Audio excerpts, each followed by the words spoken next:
watu woyo. It's not easy. Na mimi katika vitu ambavyo ninamsifu sana Toto Bad Mario ni kwenye eneo la kuweka rekodi mpya ambazo sasa hivi zipo kwenye mitandao ya kijamii. Ladies and gentlemen, baada ya EP ya Mario kutoka, uwezi amini imeshika kwenye top chart mpaka Oman. Nimeona chart of course Oman kwenye Audiomack, nimeona Congo DRC na vitu kama hivi, ni nje ya mipaka ya Tanzania. It's not easy, narudia. So rekodi mbalimbali zimewekwa kutoka kwa Toto Bad Mario. Kabla ya EP kutoka, Mario kwenye mtandao wa Spotify alikuwa na wasikilizaji almost 400,000. Walikuwa 400,000 na ngapi wale? Okay, hawa walikuwa 486,700.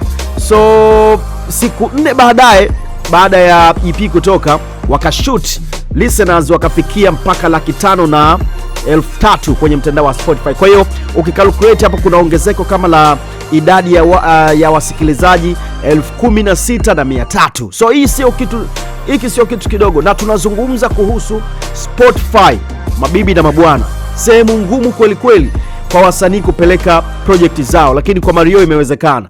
Lakini vile vile kutoka kwenye account ya mfano Apple Music, baada ya album kutoka siku kadhaa mbele, uwezi amini bana, kwenye zile top song, ngoma ya kwanza mpaka ya 8 ni ya kwake Mario, kasoro ngoma ya pili ambayo Ozalima ya Mbosso ilikuwa iko pale kwenye hiyo nafasi. So ngoma ya kwanza ilikuwa Pombe ambako yuko na Harmonize, ilikuwa top pale juu kabisa kwenye chart. Ya pili ndio hiyo ya Mbosso Ozalima, alafu ya tatu ni Mombasa, ile ambayo nyinyi mliikataa. Ya 4 ngoma ya watu ambayo imetoka kusikilizika hapa, yuko pamoja na D-Voice. Alafu ya 5 ni Ua, ya 6 Pombe 2, ya 7 Priority, ya 8 Sugar. Hiyo ni kwenye Apple Music. Kwenye Audiomack top 10 wasanii wa kiume wa Bongo Flava ambao wanaongoza mpaka up to now ni Mario. Ana listeners 787,000. Alafu wa pili ni Diamond Platnumz ana 656,000. Wa tatu ni Mbosso ana 604,000.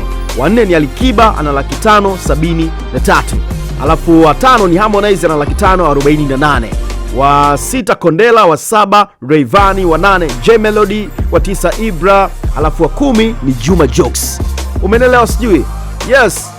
And then nini tena nimeacha? Ya DRC Congo of course ikaingia EP kwenye Spotify, ikatrend number 1, lakini vile vile Oman kwenye chati za muziki ikaingia EP namba 1, alafu ya pili ni ya Shake kama ambavyo nimeizungumza na wasanii wengine mbalimbali. So hii ni nguvu ya Toto Bad Mario. Na sasa hivi Toto Bad ameenda zake pande za Oman, anafanya show kule. Kwa hiyo mguu kutoka kimataifa wa Mario tayari umekuwa blessed, na sisi bana kama wa Tanzania, sisi tunakuombea tu mzee, Mwenyezi Mungu a blesses iko kitu ambacho anafanya na kila laheri. Tumuongeze Toto Bad Mario kwenye idadi ya wasanii ambao wanafanya poa zaidi international. Trust me. Kama utaki haya, sasa mimi nitafanyaje?